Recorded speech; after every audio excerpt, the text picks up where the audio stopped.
दिल्ली के स्कूलों में फीस को लेकर बहुत बड़ा आंदोलन चला। कई स्कूलों के बाहर पेरेंट्स जाकर धरना प्रदर्शन करते हुए दिखाई दिए।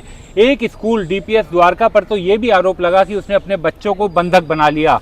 दिल्ली में फीस का मुद्दा बहुत बड़ा है और दिल्ली के स्कूलों और अस्पतालों के मामले में डॉक्टर अशोक अग्रवाल से ज़्यादा बेहतर आवाज़, ज़्यादा पवित्र आवाज़ ये कहा जाए तो कोई नहीं है। आज हमारे साथ इस मसले पर बात करने के लिए मौजूद हैं अशोक अग्रवाल जी। अशोक जी, सबसे पहले तो बहुत बहुत शुक्रिया स्वतंत्र से बात करने के लिए। सर, ये कल बिल आया और ये कहा गया कि बच्चों की जो स्कूलों की फ़ीस है, उनके माँ बाप के जो दुख दर्द हैं वो सब रेगुलेट हो जाएंगे। आज तक दिल्ली में कोई कानून नहीं था। ये कहा जा रहा है कि पहली बार एक कोशिश की जा रही है स्कूलों की फ़ीस को रेगुलेट करने की। कैसे देखा जाए सर इसे? नहीं, देखिए, नेता लोग जो भाषण देते हैं तो वो तो कुछ भी कह सकते हैं ना, लेकिन ज़मीनी हकीकत क्या है और कैसे वो करते हैं। अभी ये जो बिल लाए हैं, आप देखिए ना, कल कहते हैं कैबिनेट से पास कर दिया, प्रेस कॉन्फ्रेंस भी कर ली, लेकिन अभी तक ये पब्लिक डोमेन में बिल ही नहीं है। एक्चुअल वर्ड्स क्या हैं उसके ये मालूम नहीं है। तो ऐसी स्थिति में तो कई बार बहुत मुश्किल हो जाता है कमेंट करना भी। बट एनीवे, जो भी बातें देखने को मिली और सुनने को मिली, उसके आधार पे हम ये कह सकते हैं कि जो इन्होंने बिल लाए हैं ये कैबिनेट से कम इसकी कोई कंसल्टेशन करनी चाहिए थी पब्लिक से। कम एक हफ़्ता टाइम कर लेते, लोगों को कुछ लेते, उनसे उनका रिएक्शंस लेते। तो बगैर रिएक्शन करे उन्होंने, ऐसा लगता है जैसे कोई वो घोड़े पे बैठ कर जो है ना दौड़ रहे हैं, और इसको कैबिनेट से पास कर दिया। तो कंसल्टेशन के बगैर मुझे नहीं लगता कि इसमें ज़्यादा तंत्र है। मतलब कंसल्टेशन मतलब कि बिल, ड्राफ्ट बिल के लेकर के लोगों से राय मांगनी चाहिए थी, वेबसाइट या बाकी, जैसा हमने वक्फ के मामले में देखा था। हाँ, वो वक्त वाले में है, लेकिन बट एक कॉमन जहाँ पब्लिक से ताल्लुक़ रखता है, वो पेरेंट्स सड़कों पे एजिटेशन कर रहे हैं, और इसके अंदर बहुत सारे लीगल इश्यूज़ भी इन्वॉल्व हैं। डिफरेंट स्टेट्स के अंदर डिफरेंट लॉज भी हैं, उनके भी एक्सपीरियंसेस हैं।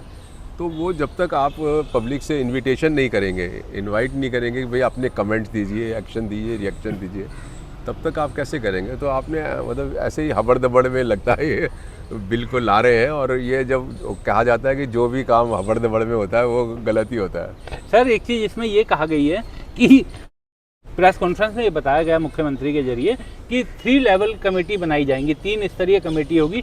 एक स्कूल में कमेटी होगी, फिर एक डिस्ट्रिक्ट लेवल पे होगी, और फिर एक दिल्ली के लिए होगी जो डायरेक्टर एजुकेशन वाली कमेटी होगी। इसको किस तरीके से देखा जाए जो 3 लेवल कमेटी बनाई जा रही है? देखिए, मुझे तो ये समझ में नहीं आया कि इतनी कमेटीज़ की क्या ज़रूरत है। कोई दीवानी मुकदमा थोड़ी है जो पहले सिविल सूट चलेगा सिविल जज के पास, फिर सेशन में चलेगा, फिर हाई कोर्ट चलेगा, सुप्रीम कोर्ट चलेगा। ये बच्चों की फ़ीस के बारे में है। पेरेंट्स भी कहाँ तक दौड़ते रहेंगे एक कमेटी से दूसरी कमेटी के अंदर। तो आइडियल ये था कि एक ही कमेटी की ज़रूरत थी जो इफ़ेक्टिव कमेटी हो। जैसे जस्टिस अनिल देव सिंह कमेटी थी जो हाई कोर्ट ने कॉन्स्टिट्यूट करी थी 2011 के ऑर्डर से, तो वो एक इफ़ेक्टिव थी और उसने रिजल्ट्स भी प्रोड्यूस करे।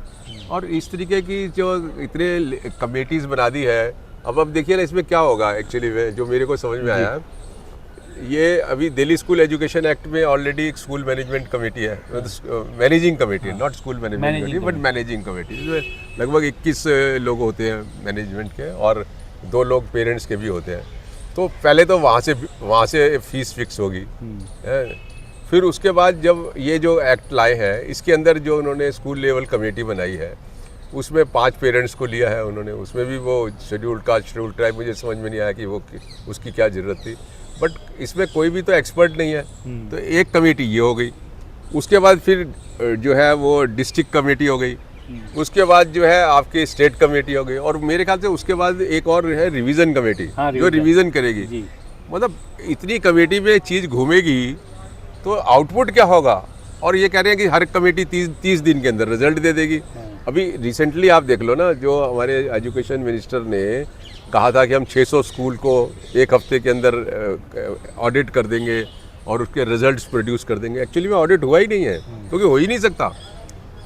अनिल देव सिंह कमेटी को 1000 स्कूल के रिकॉर्ड चेक करने के लिए लगभग 4 साल लग गए। तो ये कैसे जो है एक हफ्ते के अंदर वो भी एक वो जो एसडीएम है वो उसको कर लेगा। तो एक मजाक से कम नहीं है ये। तो इस तरीके की बात कहना कि 30 दिन के अंदर जो है हर कमेटी कर लेगी और एकदम चीज़ एकदम टाइम से रिजल्ट आ जाएगा, हैं, तो मुझे लगता है कि ये लिटिगेशन इसमें ज़्यादा हो जाएगा और आउटपुट जो है वो निकलेगा नहीं। सर एक चीज़ ये भी कहा जा रहा है कि जो कमेटी, जो स्कूल वाली कमेटी होगी, उसका चेयरमैन होगा स्कूल के मैनेजमेंट, उसमें सेक्रेटरी होंगे स्कूल की प्रिंसिपल, और जो 5 पेरेंट्स चुने जाएंगे वो भी लकी ड्रॉ से चुने जाएंगे। तो कई पेरेंट्स एसोसिएशन का ये भी कहना है कि जो लकी ड्रॉ होता है ये बेसिकली स्कूल के पास एक हथियार होता है, वो अपने लोगों को उसमें डाल देगा जो 5 पेरेंट्स होते हैं। तो उनका ये कहना है कुछ लोगों का कि पेरेंट्स में भी कुछ नेता लोग होते हैं जिनको राइट्स के बारे में पता होता है, जिनको कानून के बारे में पता होता है। तो पेरेंट्स बॉडी को ये अधिकार होना चाहिए कि वो किन 5 पेरेंट्स को वहाँ पे बनाना चाहते हैं। क्या इसका भी कुछ असर पड़ता है सर? और दूसरी चीज़ सर इसी में जोड़ते हुए पूछूंगा कि ये भी कहा जा रहा है कि 15% बच्चे पेरेंट्स होने चाहिए शिकायत करने के लिए, तो उस नियम को किस तरह से देखा जाए?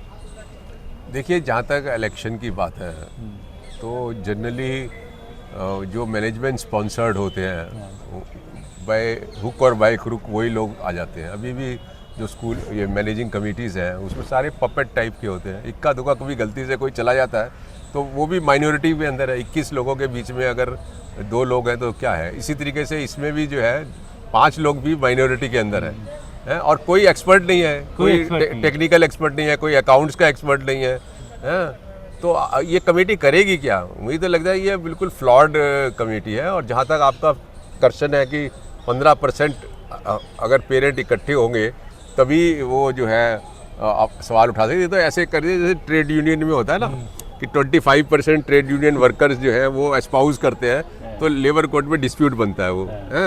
इन्होंने पता नहीं कहाँ से ये आइडिया लिया है। तो 25% तो यहाँ इकट्ठे ही नहीं होंगे और कोई गलती से कोई होगा भी तो उसको विक्टिमाइज करेंगे। ये तो ये इम्प्रैक्टिकल अप्रोच लगती है मुझे। अशोक सर, मैं आपको देखता आ रहा हूँ 20 सालों से, तो मैं देख रहा हूँ आपको स्कूल अस्पतालों के केस लड़ते हुए। आप भी एक एक पेरेंट्स का केस लेके हाई कोर्ट पहुँच जाते हैं। क्या ये फिजिबल है कि स्कूल में अगर फीस को लेके कोई आदमी, मैं परेशान हूँ तो मेरे लिए फिजिबल है कि मैं 15% या 10% पेरेंट्स को इकट्ठा कर पाऊँ? क्या एक पेरेंट ये कर पाएगा कभी? नहीं, ये बिल्कुल गलत है, बहुत ही गलत है और इम्प्रैक्टिकल है। और ये मुझे लगता है एंटी, इसको कह सकते हैं कि एंटी पेरेंट्स मूव है ये।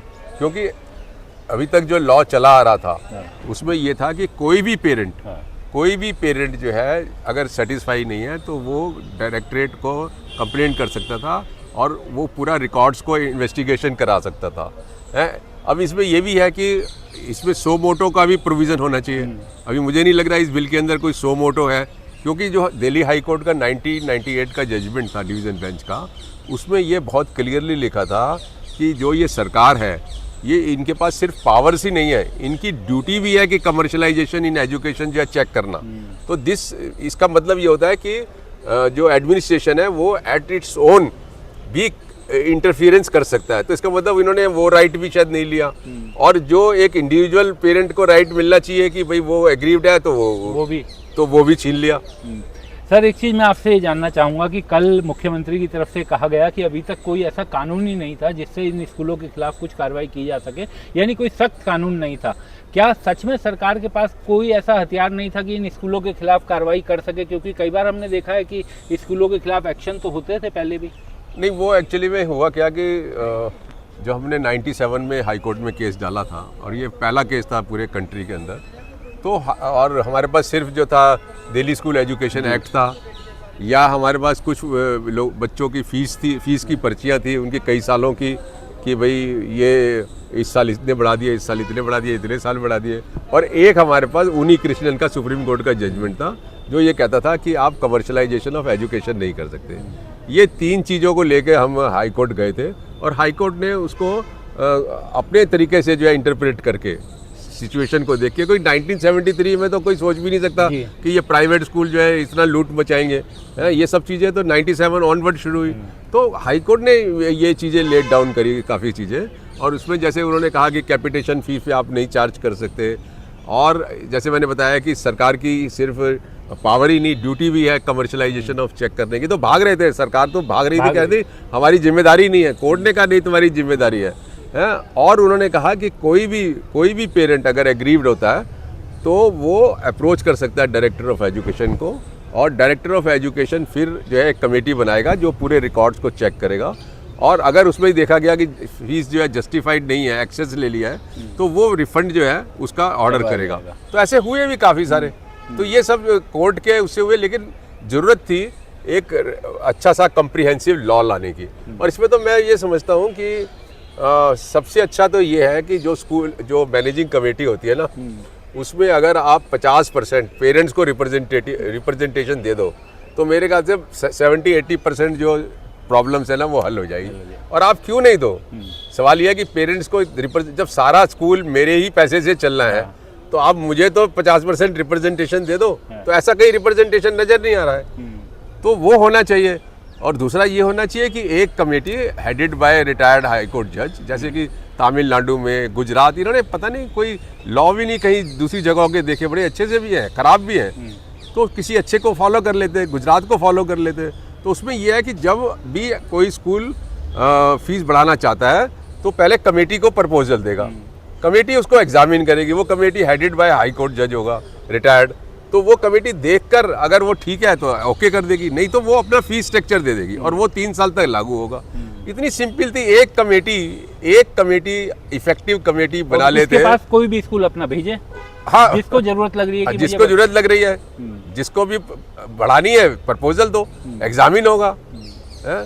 तो अब वो प्रायर अप्रूवल वाला भी मुझे लग रहा है खड्डे में साथ पड़ रहा गया, जो हमारे लैंड क्लॉज के अंदर भी जो है 300-400 स्कूल आते हैं। मुझे नहीं लगता कि उसमें वो प्रोविजन को किस तरीके से इन्होंने जो लैंड क्लॉज वाले दर्शकों को आसानी से समझाने के लिए आप उनकी बात कर रहे हैं जिनको जमीन सरकार से मिली हुई है, हाँ, जिनको कम दामों पर मिली हुई है। ऐसा था ना कि लगभग 400 स्कूल है दिल्ली के अंदर अनएडेड प्राइवेट स्कूल, जिनको DDA ने या LNDO ने जो है बहुत ही कंसेशनल रेट्स के ऊपर, अगर मैं आपको एक केस का इंस्टेंस दूँ एक स्कूल का, तो 5,000 रुपये 1 एकड़ पर एकड़ के हिसाब से उसको 4 एकड़ तो ज़मीन एक मिली और 2 एकड़ जो है सिर्फ 1 रुपये की मिली उसके प्लेग्राउंड के लिए। अच्छा। तो मतलब 6 एकड़ ज़मीन, ये स्टैंडर्ड बता रहा हूँ मैं आपको, कितनी 20,000 1 रुपये में मिली, 1 रुपये में। हाँ, तो ये, और उसके साथ कंडीशन ये थी कि आप जो है